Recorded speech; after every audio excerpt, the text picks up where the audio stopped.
하나님 말씀은 로마서 15장 22절부터 33절까지 말씀을 교독하겠습니다. 로마서 15장 22절로 33절까지 말씀입니다. 그러므로 또한 내가 너희에게 가려 하던 것이 여러 번 막혔더니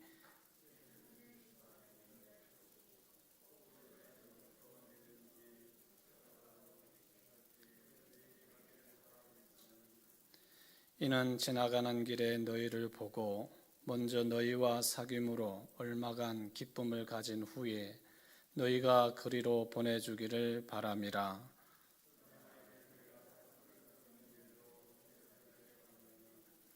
이는 마게도냐와 아가야 사람들이 예루살렘 성도 중 가난한 자들을 위하여 기쁘게 얼마를 연보하였음이라.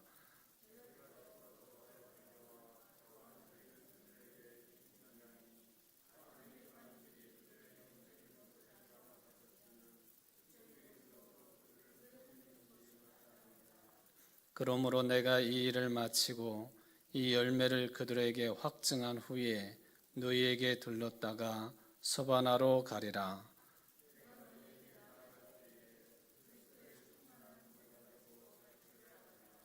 형제들아, 내가 우리 주 예수 그리스도와 성령의 사랑으로 말미암아 너희를 권하노니 너희 기도에 나와 힘을 같이하여 나를 위하여 하나님께 빌어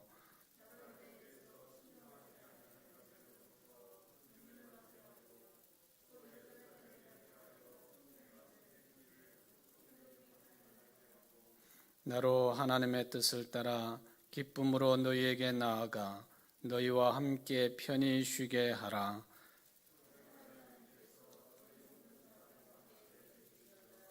아멘.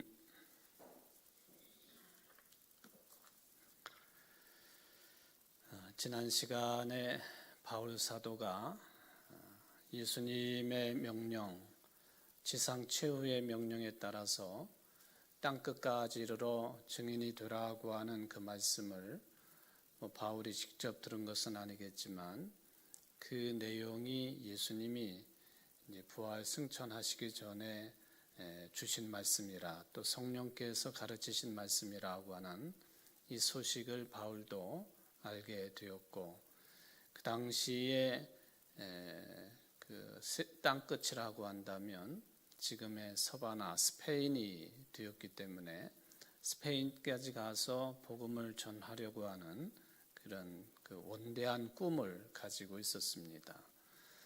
중간에 반드시 들러야 되는 로마는 당시 로마 제국의 수도요, 또 전 세계 중심지라서 거기도 역시 유대 회당을 중심으로 해서 유대인들이 생활을 했었고, 또 어쩌면은 이 고넬료 같은 사람들이 복음을 전함으로 인하여 로마 교회도 이미 시작이 되었고, 또 많은 그리스도인들이 탄생이 된 지역이라서 세계 중심지에 있는 이 교회, 그리고 서바나 스페인으로 가기 위해서는 반드시 들러야 되는, 왜냐하면 모든 길은 로마로 통한다 되어 있는데 길이 그곳만 나와 있는 것은 아니겠지만은 로마를 거쳐서 스페인으로 가려고 하는 그런 계획을 밝히면서 로마에 가면 한참을 이제 교제를 하고 기쁨을 나누고 난 뒤에 로마 교인들의 도움으로 이제 서바나로 가기를 원한다 하는 그런 말씀을 오늘 본문에는 기록을 해 놓고 있습니다.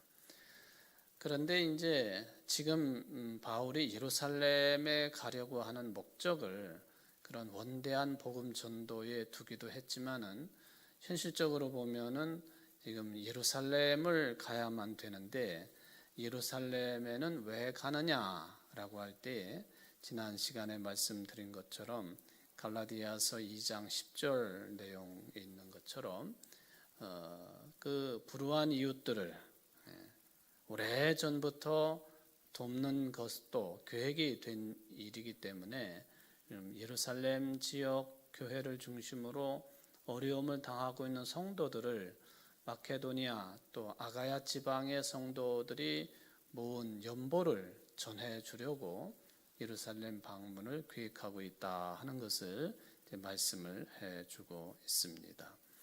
물론 이제 지난 시간에 바울이 다메섹 도상에서 회심을 하고 다메섹에서 한참을 지냈다가 그가 다메섹뿐만 아니라 아라비아 지역에서도 한참의 시간을 보냈다라고 하는 것을 이제 말씀을 드렸습니다. 어쨌든 갈라디아서 2장 1절에 따르면은 거기 연도수 표기에 따르면 14년 뒤에 디도와 바나바와 함께 바울이 예루살렘을 올라갔다고 기록을 하고 있습니다.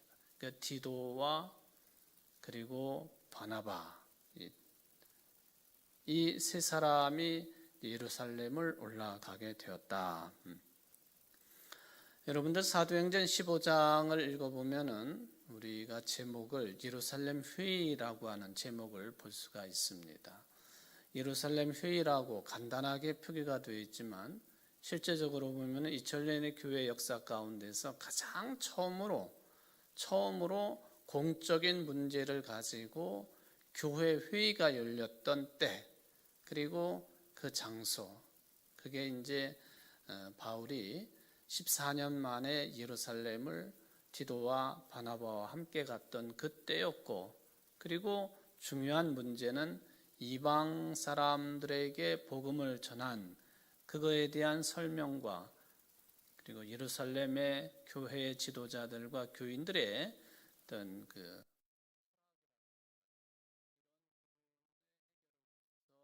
예루살렘을 방문을 해서 회의를 하게 되는데 이게 일반적인 회의라기보다도 우리는 교회 역사에 있어서 그것을 공의회라 그렇게 이제 부르게도 됩니다.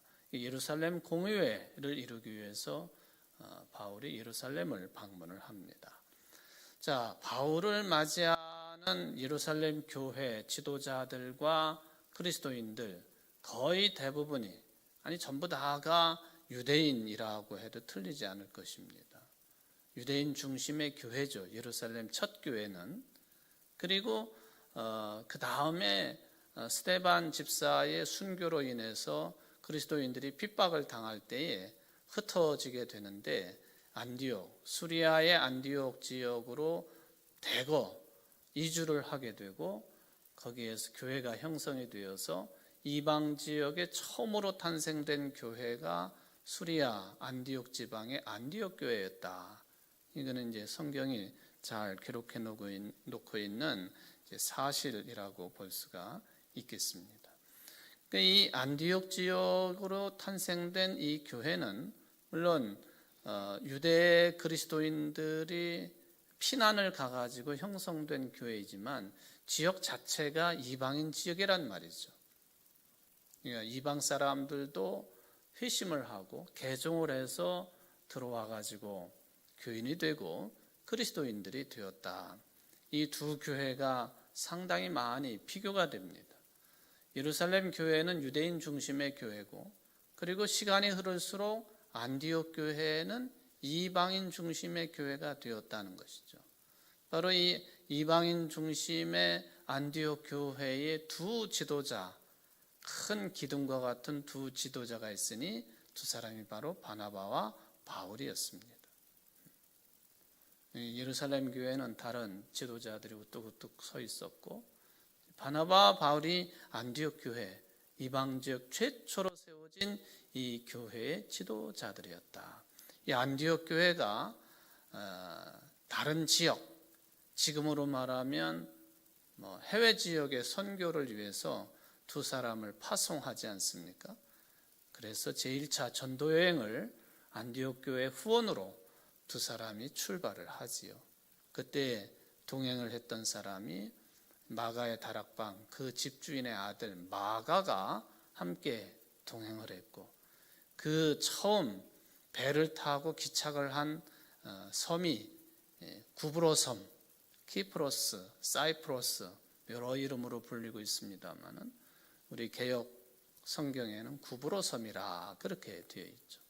이 구브로 섬은 바나바의 고향 땅이요 또 마가의 다락방의 집주인, 그 안주인 바나바와 누이 동생 간인 마가의 어머니 마리아의 고향이기도 합니다.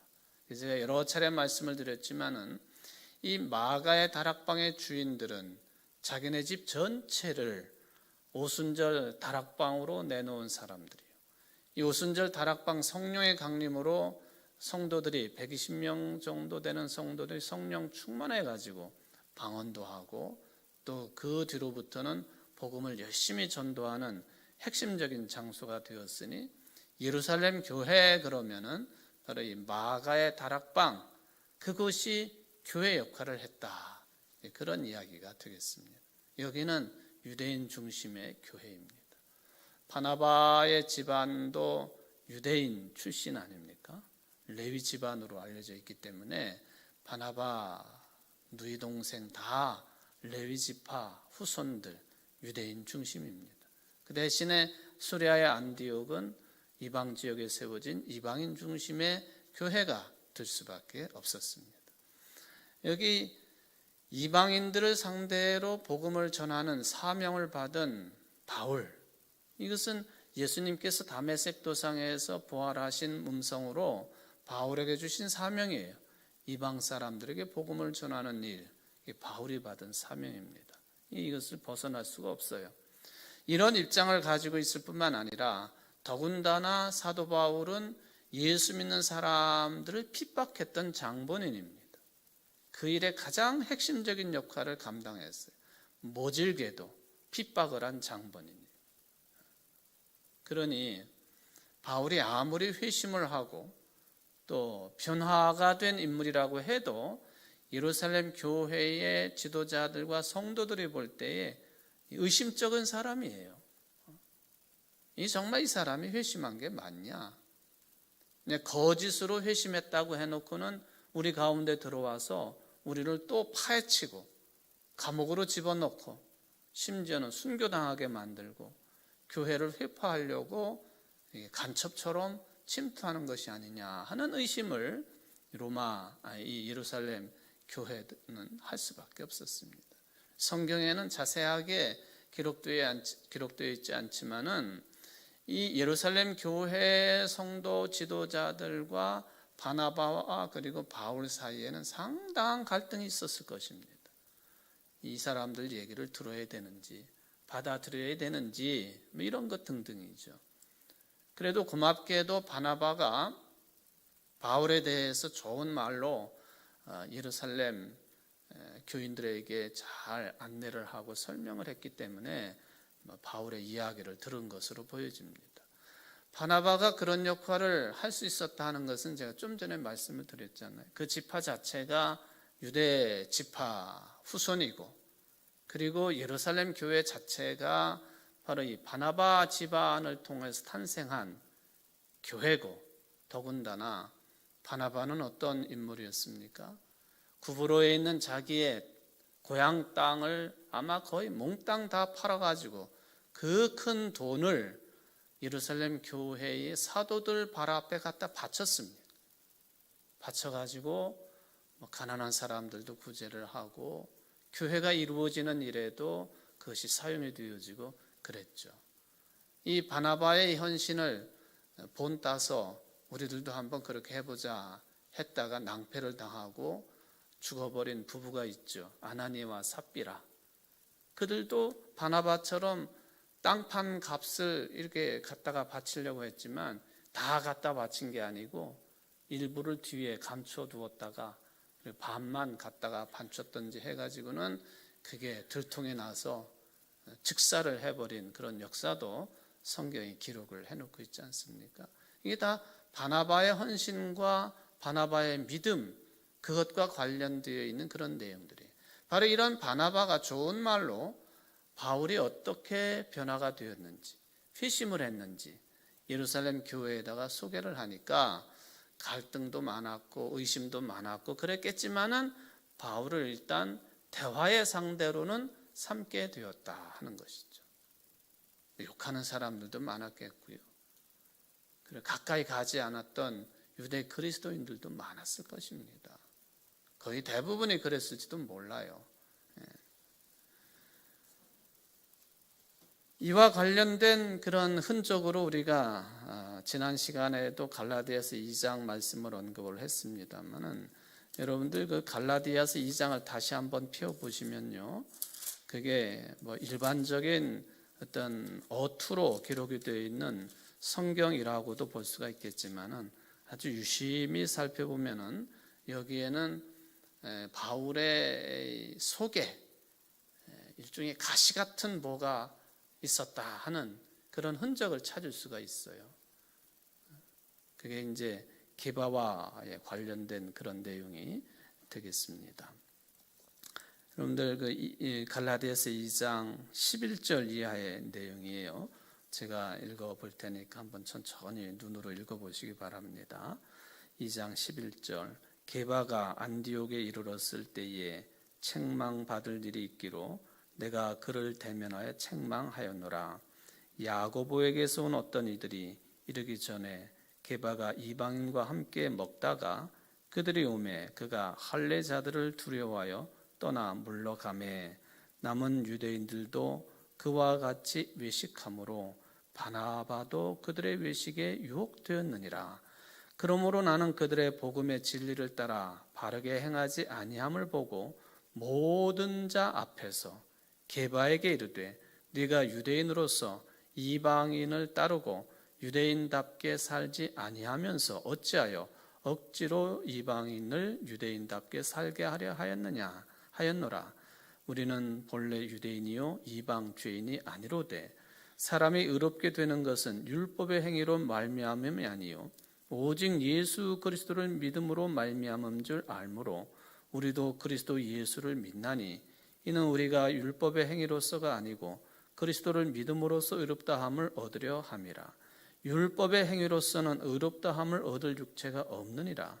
만일 우리가 그리스도 안에서 의롭게 되려 하다가 죄인으로 드러나면 그리스도께서 죄를 짓게 하는 자냐? 결코 그럴 수 없느니라. 만일 내가 헐었던 것을 다시 세우면 내가 나를 범법한 자로 만드는 것이라. 내가 율법으로 말미암아 율법에 대하여 죽었나니 이는 하나님에 대하여 살려 함이라. 내가 그리스도와 함께 십자가에 못 박혔나니 그런즉 이제는 내가 사는 것이 아니요 오직 내 안에 그리스도께서 사시는 것이라. 이제 내가 육체 가운데 사는 것은 나를 사랑하사 나를 위하여 자기 자신을 버리신 하나님의 아들을 믿는 믿음 안에서 사는 것이라. 내가 하나님의 은혜를 패하지 아니하노니 만일 의롭게 되는 것이 율법으로 말미암으면 그리스도께서 헛되이 죽으셨느니라. 자, 여기 말씀 일반적인 복음의 내용이라고 보여집니다만은 11절부터 여기 13절까지 또 14절도 마찬가지인데요. 그 어투가 상당히 과격한 내용입니다. 누가 누구에게 이런 어투로 과격하게 말을 했느냐 하면은 바울이 게바를 향해서 한 거예요. 그런데 그것도 둘이 단둘이서 있을 때 한 말이 아니라 여러분들 그 14절에 보십시오. 그러므로 나는 그들이 복음의 진리를 따라 바르게 행하지 아니함을 보고 모든 자 앞에서 게바에게 이르되 그렇게 되어 있습니다. 모든 사람들, 거기에 모여있는 사람들, 많은 사람들 앞에서 게바에게 어떻게 했느냐 하면은 11절 말씀에 대하면 책망하였느니라 그렇게 되어 있습니다. 이게 게바에 대한 바울의 생각, 판단이기도 하겠지만은 예루살렘 교회의 지도자들에 대한 바울의 생각이기도 합니다. 게바의 외식, 그 외식한 내용이 뭐냐 하는 것은 여기 나와 있지 않습니까? 게바가 지금 이방인 지역에 처음 세워진 안디옥에 와가지고는 어떻게 했느냐 하면은 이방 사람들이랑 함께 음식을 먹었어요. 유대인들은요, 이방인들하고는 절대로 음식을 먹으면 안 되잖아요. 그건 죄 짓는 것이잖아요. 이방인은 더러운 존재들이기 때문에 그들과 식사하는 거 안 되는 거예요. 심지어는 유대인이지만 죄인들로 칭함을 받은 사람들과 식사하는 것도 유대인들은 꺼려하고 금지를 합니다. 바리새인들이 예수님 또는 예수님의 제자들에게 저자가 죄인들과 함께 식사를 한다 하는 것을 책을 잡지 않습니까? 안 되는 거예요. 근데 여기 이방 사람들과 함께 식사를 하다가 야고보가 보낸 사람들이 오게 되니까, 여기 야고보가 보냈다라고 하는 이 말은 예루살렘 교회의 가장 핵심적인 역할을 감당하고 있는 예수님의 동생 야고보를 말합니다. 이 사람이 예루살렘 교회의 우두머리 지도자예요. 그러니까 예루살렘 교회에서 온 어떤 유대 그리스도인들이 오는 것을 보고는 게바가 이방인과 함께 식사를 하다 그 자리를 피해버렸어요. 이걸 뭐라고 했느냐 하면 외식했다. 외식했다. 밖에 나가서 음식을 먹었다 그런 개념이 아니라 잘못했다는 거예요. 아니, 이방인들과 밥 먹는 식 거리끼는 일이 아니면 끝까지 예루살렘 교회에서 누가 오더라도 상관없이 같이 먹었어야지. 꺼림칙하니까 게바가 자리를 피했고, 그것 때문에 누구한테까지 영향을 주게 됐느냐 하면은 바나바까지도 유혹을 받습니다. 13절 뒤에 보면은 바나바도 그들의 외식에 유혹되었느니라. 바나바까지도. 이걸 보니까 바울이 엄청나게 화가 났습니다. 그래서 모든 사람들이 있는 자리에서 바나바를 책망을 해요. 연배로 보나 교회 어떤 경력으로 보나 사실 바나바가 바울을 책망한다고 하는 것은 있을 수 없는 일이에요. 더군다나 바울은 그 과거에 핍박의 전력을 가지고 있었던 사람 아니에요. 그런데도 게바에게 사적으로가 아니라 공개적으로 책망을 합니다. 이 갈라디아서 2장 이 말씀이 바울이 예루살렘 교회의 지도자들에게 어떤 생각을 가지고 있었느냐 하는 것을 대표적으로 보여주고 있는 내용이에요. 학자들이 평가하기를 갈라디아서 내용 가운데 특별히 갈라디아서 2장 이 게바에게 공개적으로 책망을 했다고 하는 이 내용이 매우 거칠다고 해석을 합니다. 매우 거칠다. 다른 편지 내용들에 비해서, 또 갈라디아서 내 중에 다른 내용들에 비해서 2장 표현은 매우 거칠다, 그렇게 표현해요. 그게 바로 바울의 일종의 속내를, 당시에 바울이 어떤 기분을 가지고 있었는가 하는 것을 드러내주고 있는 장이 갈라디아서 2장이라고 많은 학자들이 평가를 하고 있습니다. 게바 한 사람뿐만 아니라 예루살렘 교회 대부분의 지도자들에게 그런 심리적인 상태, 아주 혼란스러운 상태였다고 지적을 하는 것이죠. 어쨌든 간에 베드로, 야고보, 요한을 중심으로 하는 예루살렘 교회 지도자들, 이방 지역에서 복음 전도에 획기적인 성과를 올린 바나바와 바울이 그랬지만은 바울을 인정하지 않을 수가 없었습니다. 바울이 저들에게, 이방인들에게 복음을 전한 그 결실, 이것을 인정을 합니다. 그리고 양측이 갈등을 이제 봉합을 하는 그런 단계에 들어섰다고 볼 수가 있겠습니다. 그러고 나서 이 양측이 이런 복음을 전하되 예루살렘 교회는 유대인들 중심으로 전하고 또 안디옥 교회는 이방인들 중심으로 복음을 전하고 서로 어떻게 보면 역할 분담을 하는 것으로 갈등을 봉합을 하고, 그리고 이때에 갈라디아서 2장 10절에 기록된 것처럼 본래부터 바울이 어떤 데 관심을 기울였느냐 하는 그 표현처럼 예루살렘 교회가 이방 지역 교회들에게 또는 바울에게 무엇을 요청했느냐 하면은 우리 주변에 있는, 즉 예루살렘 교회 또는 그 주변에 있는 가난한 사람들을 기억해 달라고 하는 구제에 대한 요청을 바울에게 한 것으로 흔적이 남아 있습니다. 이게 이제 매우 중요한 것이죠. 바로 예루살렘 교회 교인들뿐만 아니라 교회 주변에 있는 가난한 이웃들에게 도움을 주기를 요청한 그 흔적, 그게 이제 갈라디아서 2장 10절에 남아있기도 하고, 오늘 바울이 예루살렘을 왜 방문을 해야 되느냐 하는 그 이유가 되기도 합니다. 가난한 사람들을 기억을 해달라. 우리의 눈에는 뜨이지 않지만 이런 데까지 오기에는 양측의 갈등의 그 수위가 엄청나게 높았다고 보는 것이 맞다고 저는 생각을 해봅니다. 물론 이제 왜 이러한 일들이 벌어졌느냐 할 때에 각자의 복음 전도의 대상이 다르다고 하는 것이 가장 근본적인 원인이에요. 그렇죠. 예를 들면은 가끔 우리가 노회를 열게 되면은 나타나는 현상 중에 하나가 있습니다. 그게 뭐냐 하면 선교부가 노회 조직으로 있고, 그리고 위원회 조직으로 해외 선교부, 옛날에는 해외 선교부라고 불렀는데 요즘은 국제협력 선교위원회 그렇게 불러요. 하나는 부서고 하나는 위원회예요. 그러니까 상비부서 상비위원회입니다. 활동의 영역이 다르잖아요. 대상이 달라요. 선교부는 국내 선교를 위해서 그 일을 감당하는 부서예요. 국제협력 선교위원회는 해외 선교를 담당하는 위원회예요. 가끔 회의를 하다가 보면은 이게 해외 선교를 위해서는 국내 선교보다도 돈이 더 많이 들 경우가 있어요. 왜냐하면 이게 왔다 갔다 해야 될 경우가 있기 때문에 노예 대표들도 왔다 갔다 해야 되고 그렇습니다.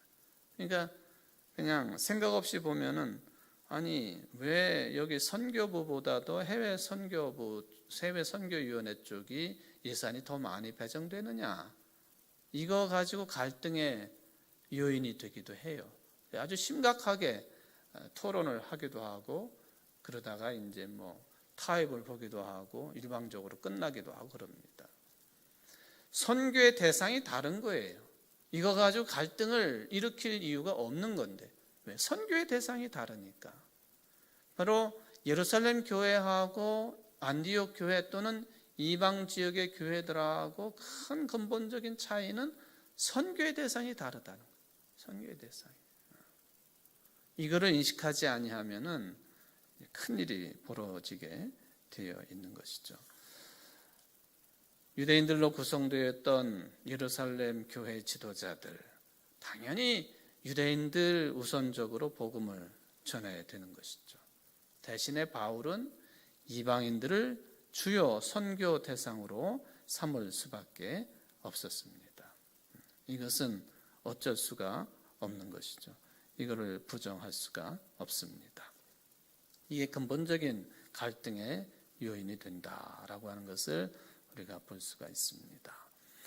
근데 이제 이게 그 내용을, 성경의 내용을 읽다가 보면은 바울이 원래부터 이방 사람들을 선교 대상으로 선택을 했는지, 아니면은 예루살렘 교회 지도자들과 이 소모적인 경쟁을 피하기 위해서 어쩔 수 없이 이방 사람들 선교 대상으로 삼았는지 단정적으로 말하기가 쉽지는 않습니다. 근데 사도행전의 기록을 쭉 읽다가 보면은 그냥 아주 자연스럽게 이방인 선교로 바울의 선교 방향을 잡게 되었다라고 하는 것을 이제 확인을 할 수가 있겠습니다. 그러면은 누가 맞고 누가 틀렸느냐, 그런 이분법적인 접근으로 성경을 읽는 것은 좀 잘못된 거죠. 저는 이 부분을 해석을 할 때 하나님의 자유의 영이신 성령께서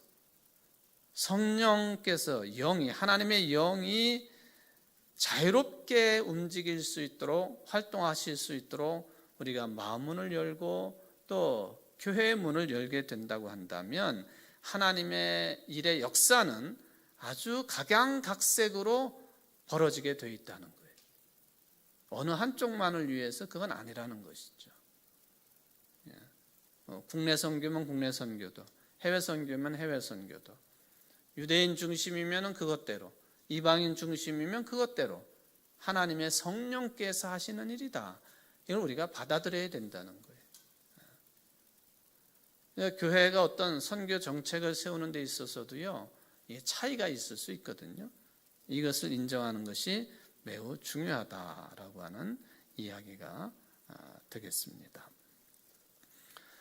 자, 이렇게 갈등 구조에 있을 때에 우리가 잘 알고 있는 사도행전 15장을 읽어보면은 양자간이 아주 심각하게 갈등 구조에 있다가 이게 이제 해소가 되면서 서로 인정을 하게 되는데, 특히 바울을 중심으로 하는 이방인 중심의 선교 활동에 대해서 누가 중재안을 내놓았느냐, 그걸 찾아보면은 야고보라고 하는 사람이 중재안을 내놓습니다.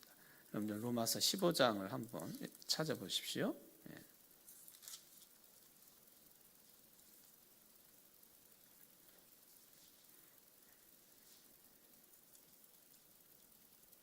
로마서 15장 13절 이하의 말씀.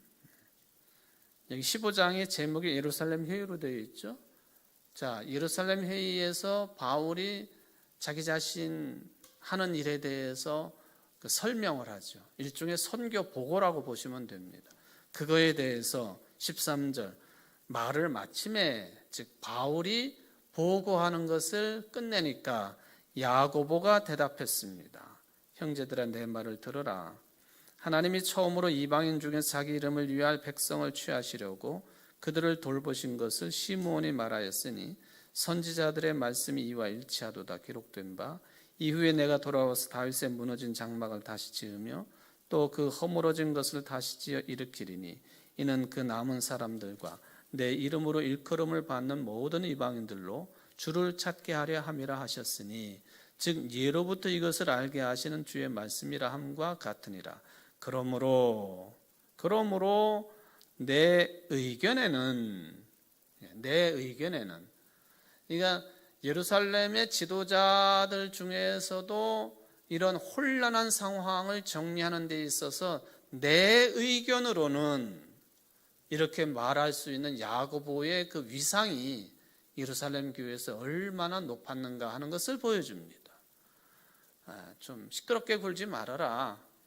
바울이 이렇게 보고를 했는데 내 의견으로는, 이미 구약성경의 말씀도 인용해가면서 바울의 선교 보고를 옹호를 하잖아요. 그리고는 이제 판단을 합니다.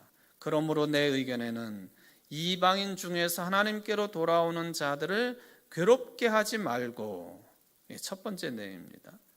두 번째, 다만 우상의 더러운 것과 음행과 목매어 죽인 것과 피를 멀리하라고 편지하는 것이 옳으니, 이게 이제 야고보가 내놓은 중재안이고 더 이상 갈등 국면으로 가지 말 것을 요청하는 야고보의 최고 지도자로서의 의견입니다. 이 내용이 예루살렘 회의, 공의회의의 일종의 뭐라고 그럴까요?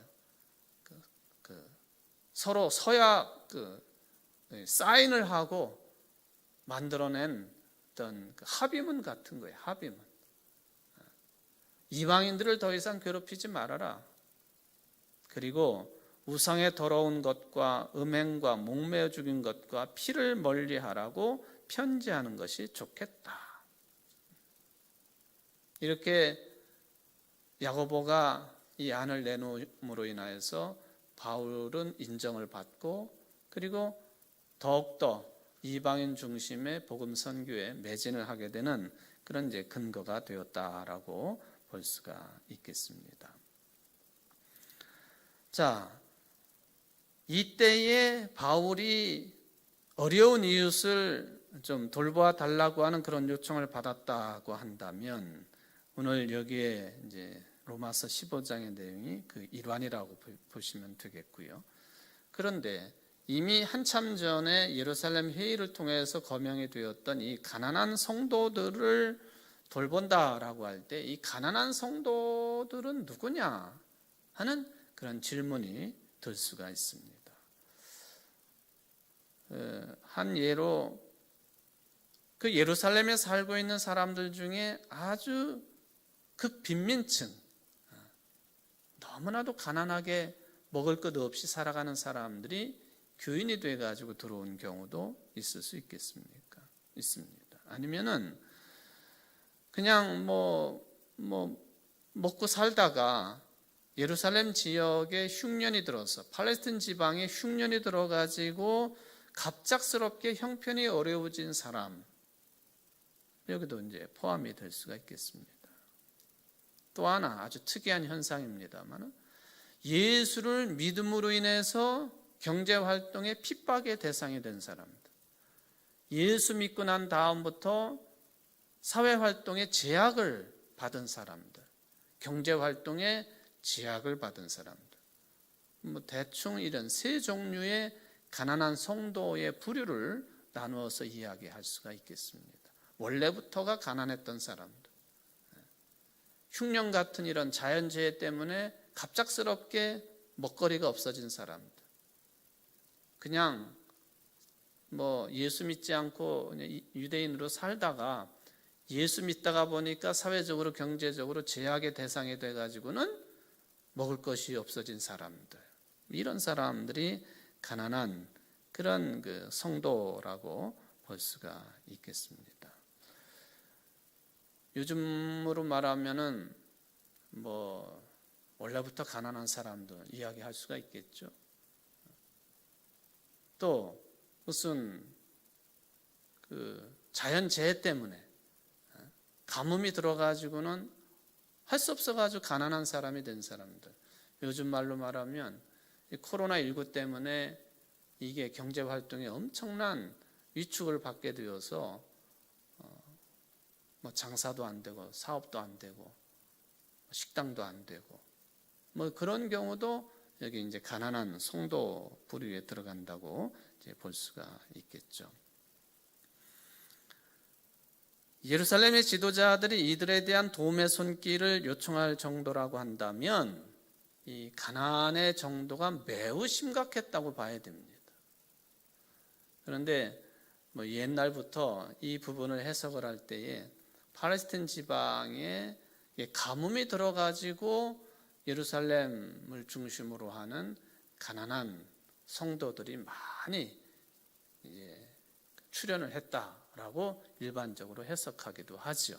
근데 그거 한 가지만은 아니라고 볼 수가 있겠습니다. 이들에게 전달을 할 연보를 지금 가지고 바울이 예루살렘을 방문을 합니다. 그러면 그 연보는 어디에서 났느냐? 오늘 26절에 보면은 마게도냐와 아가야 사람들이 예루살렘 성도 중 가난한 자들을 위하여 기쁘게 얼마를 연보하였음이라. 여기 마케도니아 지방하고 그리고 아가야 지방의 성도들이 교회들이라고 보는 것이죠. 여러분 바울이 터키를 중심으로 한 소아시아 지방에서 복음을 전하는데 환상 중에 이리로 건너오라 하는 그런 환상을 보잖아요. 그래서 바울이 사실은 그동안 터를 닦아놨던 복음의 터전을 다 포기를 하고 그리고는 어느 지방으로 가느냐 하면 마케도냐 지방으로 가요. 마케도냐 지방은 유럽 땅이에요. 유럽. 이전까지는 아시아 땅에서 복음을 전하다가 환상 가운데 그가 이제 유럽 땅을 가는데 그 첫 성이 빌립보 성으로 되어 있잖아요. 첫 성이. 거기가 마케도니아 지방입니다. 네아폴리를 거쳐서 빌립보까지 가지요. 바로 이 빌립보 성이 유럽의 첫 성이라. 그러니까 유럽에 처음으로 탄생된 교회는 빌립보 교회라고 되어 있습니다. 빌립보 교회를 비롯해 가지고 데살로니가 교회 또 주변에 있는 교회들, 이 교회들이 바로 마케도니아 지방에 흩어져 있는 교회들이에요. 여기에 있는 교회들하고 그리고 아가야 지방 성도들이 연보를 했다 그랬습니다. 아가야 지방이라고 한다면 지금의 어디를 이야기하느냐면 고린도 지방입니다.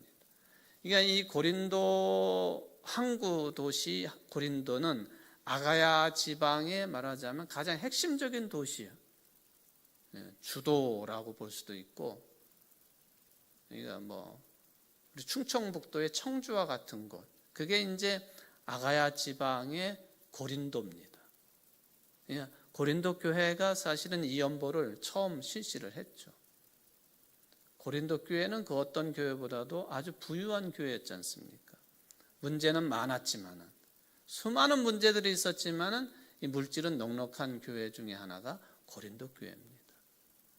이제 다음 주나 그 다음 주에 이 고린도 교회 연보에 관한 내용을 어떤 정신으로 연보를 해야 되는지에 대한 바울의 가르침을 연결해서 좀 생각을 해보려고 합니다만은, 여기 이 지역 사람들이 고린도 교회도 물론 교회로 보면은 뭐 데살로니가 교회나 빌립보 교회나 이런 교회들보다는 좀 넉넉했다고 볼 수 있지만, 뭐 아주 풍성한 가운데에서 연보를 한 것은 아니에요. 저들이 넉넉치 않은 가운데에서도 예루살렘 성도들 위해서 헌금을 모아 놓은 것이다 하는 그런 이야기가 되겠습니다. 여러분, 여기 믿음과 행위, 믿음과 생활, 또 믿음에 따른 삶, 이는 지난 주일 시간에도 철저하게 연결된다고 제가 말씀을 드렸잖아요. 생각과 마음으로 그쳐버리는, 또는 뭐 머리로만 그쳐버린 그 믿음, 교리화되어 버린 그 믿음이 아니라, 살아있는 믿음은 자연스럽게 그 믿음에 의해서 선한 열매를 맺게 되어 있다 하는 거예요. 그러니까 내가 신앙인인데 아직도 뭐 이웃을 사랑하지 못하다든지, 또 여기처럼 가난한 이웃들을 위해서 뭔가 하지 못하는 그런 존재가 되었다든지, 뭐 등등 봉사를 안 한다든지, 믿음에 따른 행위가 뒤따르지 아니하면 그 믿음은 죽은 믿음이요 온전치 못한 믿음이다 하는 평가를 받습니다.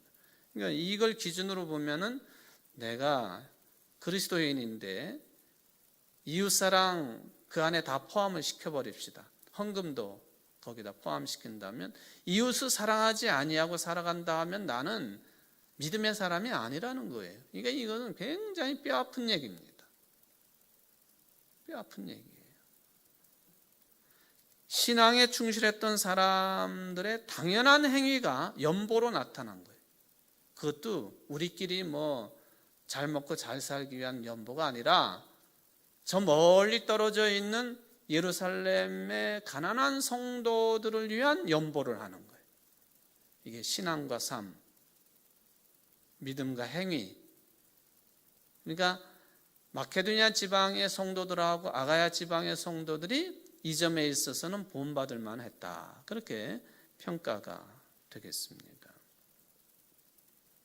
그런데 사도 바울은요, 믿음에 따라서 당연하게 기쁜 마음으로 여기 참여를 했을 뿐만 아니라, 믿음을 가지고 있는 성도라고 한다면 마땅히 이렇게 해야 된다라고 하는 그런 표현을 사용합니다. 27절 보십시오. 저희가 기뻐서 하였거니와 또한 저희는 그들에게 빚진 자니, 만일 이방인들이 그들의 영적인 것을 나누어 가졌으면 육적인 것으로 그들을 섬기는 것이 뭐라고 그랬어요? 마땅하니라. 꼭 해야 된다는 거예요. 여기 이제 조금 뭐 해석을 해야 되겠습니다만은, 이 마케도니아 지방, 아가야 지방의 성도들이 복음을 받아들이고 믿는 자들이 되었는데, 그 복음이 어디에서부터 왔느냐 하는 거예요. 어디서 시작되었죠, 복음이? 예루살렘에서 온 거 아니에요. 예루살렘에서. 여기 표현하기를, 영적인 것을 나눠 가졌으면, 예루살렘에서 온 복음, 구원의 복음을 나눠 가졌으면 육적인 것으로 우리에게 복음을 나눠준 사람들을 섬기는 것이 해도 되고 안 해도 된다 하는 게 아니라 마땅하니라, 의무라, 책임이라, 의무 책임이라.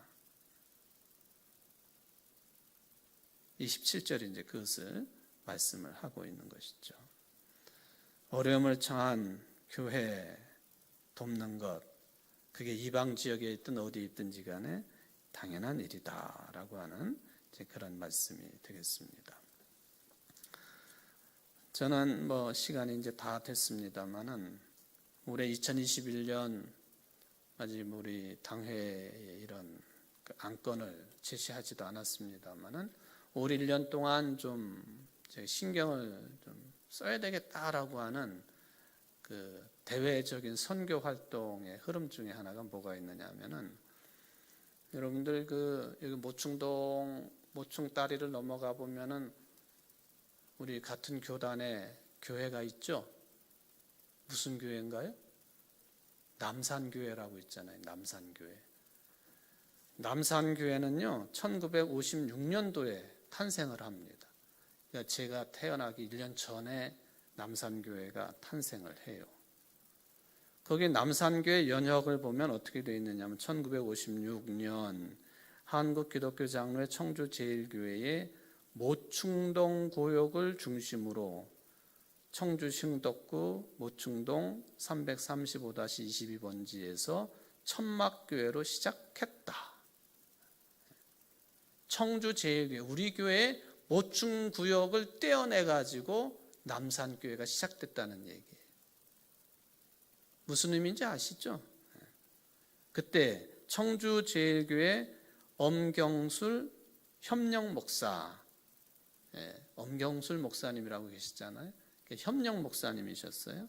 그리고 그 가족 박정태 청년회 6명과 모충동 구역의 민창식, 이숭배, 권재임, 피석수회, 김장순 집사 및 이숭배 집사 가족 등 20명이 첫 예배를 드렸다.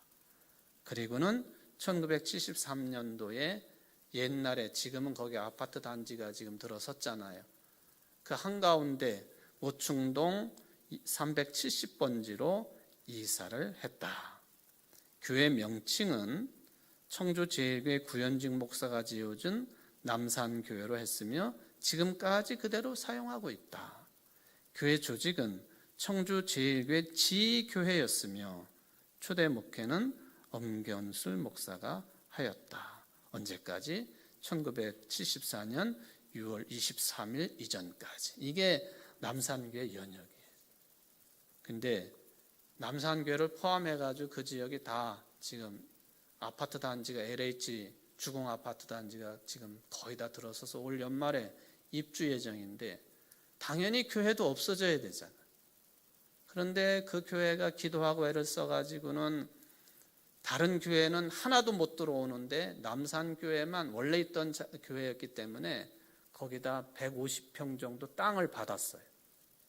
땅은 너네 교회로 해라. 근데 문제는 뭐예요? 뭐가 문제예요? 이게 문제지. 보상받은 거 3억 몇천하고 교인들이 최근에 헌금 작정을 해가지고 1억 정도 헌금을 해가지고는 땅값만 겨우 지금 내놓을 수 있을 정도가 되었어요. 제가 그 얘기를 계속 들으면서 이 교회는 117년의 역사를 가지고 있는 청주제일교회가 마지막으로 개척한 교회인데 우리가 할 수 있는 일이 뭐가 있을까? 이게 제 기도 제목이에요. 지금 여러분 뭘 할 수 있겠습니까? 어려운 상황에 지금 부닥치게 된 이 교회를 위해서 우리가 할 수 있는 일이 뭐가 있을까? 여러분 기도해 주시기를 바라고요. 저는 장로님들과 이 문제를 가지고 같이 기도하고 도울 수 있는 방법을 찾으려고 합니다. 헌금이 될 수도 있고 다른 것이 될 수도 있겠고 건축도 제대로 할 수가 없어요. 그냥 간단하게 100평 이하의 단층 이래도 얼른 입주 전에 지어야만이 복음 전도에 선점을 할 수가 있기 때문에 그 여리여리한 목사님이 지금 그거 가지고 기도하고 있다고 하는 얘기죠. 어려운 교우들을 위해서 우리가 연보를 한다고 하는 거 이거는 본래부터 우리가 해야 될 일이라 하는 것이죠. 우리 교회는요 넉넉한 교회입니다.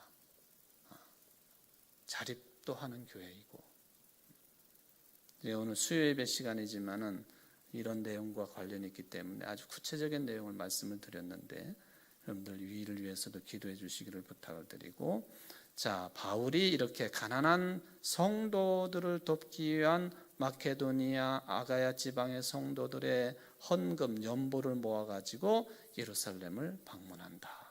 그 내용입니다. 여기까지만 말씀을 드리겠습니다. 고마우신 하나님 아버지, 초대교회 시절부터 교회들이 서로 물질적으로 돕고 도움을 받는 일, 교회를 구성하는 가장 핵심적인 믿음의 요소였다고 하는 것을 확인을 합니다.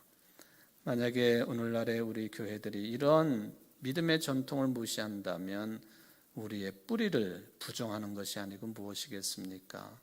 주님, 우리로 하여금 너그러운 마음을 가지게 하시고, 또 더군다나 코로나19 상황 속에서 수없이 많은 교회들이 어려움을 겪고 있는데 우리들은 손을 펴고 마음을 더 넓게 펴고 해서 그들과 함께 고통을 나누고 아픔을 나누고 슬픔도 함께 공유하면서 저들에게 힘과 또 사랑을 더하기에 부족함이 없는 넉넉한 우리 청주제일교회가 될 수 있도록 은혜를 베풀어 주옵소서. 예수님의 이름으로 간절히 기도합나이다. 아멘.